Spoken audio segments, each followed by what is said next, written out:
Hey guys, my name's Jeremy Mathis. I'm from Cincinnati, Ohio.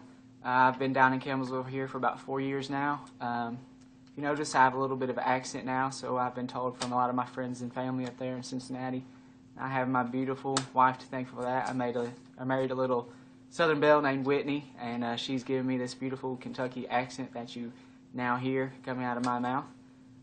My story is really not too much different from a lot of other Christian stories, but I'm real eager to share with you what God's done in my life and continues to do in my life.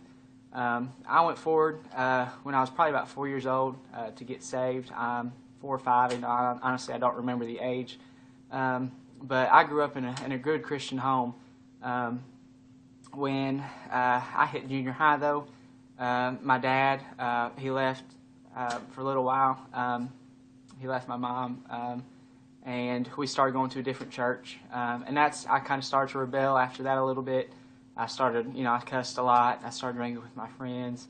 I still went to church and everything, and still tried to live a Christian testimony to my friends, but at the same time, I had abandoned God, I guess you would say, and wasn't doing the things that I ought to do as a Christian.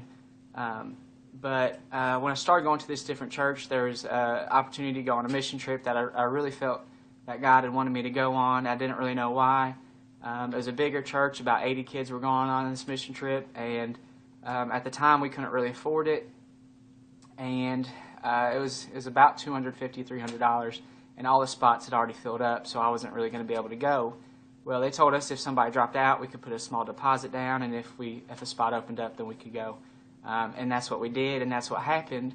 And the mission trip was to South Dakota. We went to Mobridge, South Dakota, to Indian Reservation, and as a matter of fact, I ended up getting saved there. When I went forward at a young age, I didn't really believe that I knew what I was doing, what I was getting myself into, what I really believed, and I believe that happens a lot today in churches. I'm not saying you can't get saved at a young age. My wife got saved at that young of an age, but me, I just didn't really believe that I knew at that young of an age that that's what I was really, I more or less just did it because I had seen other people do it and knew that's what I was supposed to do, but not because it's something that I really believed.